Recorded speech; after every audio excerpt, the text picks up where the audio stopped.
Solve because we made a dua to Allah. Understand the reality of dua. What is the purpose of dua? We often confuse dua with talab.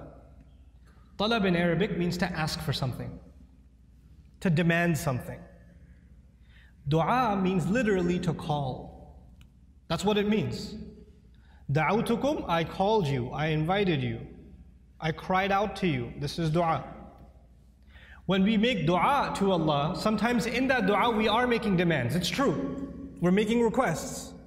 But we should never forget that all of those requests, you know what they are at the end of the day? It's a humble slave of Allah turning back to Allah and begging Allah to help him with whatever problem. But it's more than Allah solving your problem. It's just the act that you communicated with Allah that's the most valuable thing.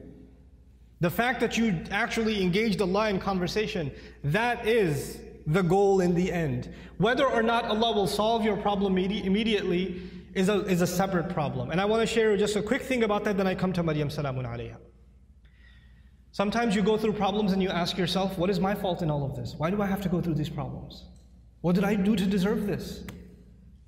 Let me ask you this. Yusuf alayhi salam was a child, right?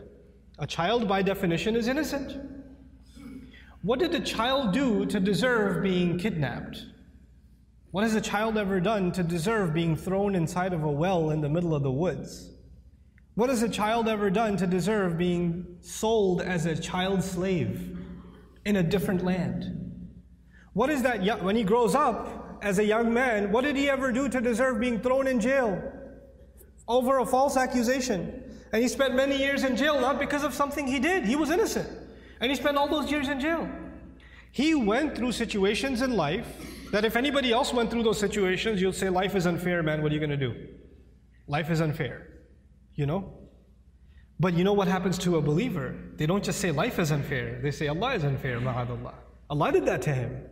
Yet Allah says in Surah Yusuf, Wallahu ghalibun ala amrihi. Allah was overlooking everything he did in his decision. Every decision that was made for Yusuf, Allah was dominating that decision, overlooking that decision. How?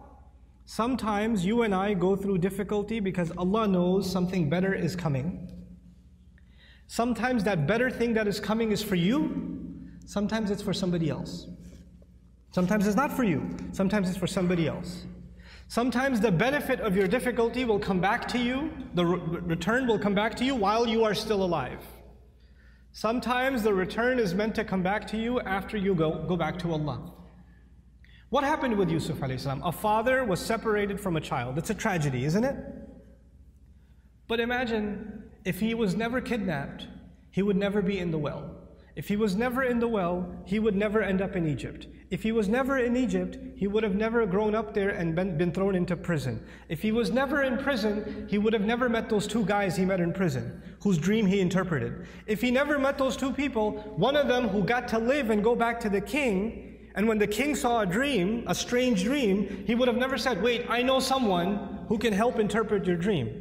And if that never happened, and you know what that dream was? 7 good years in the country, and 7 years there's not going to be any crop, any produce, any harvest. People are going to starve to death.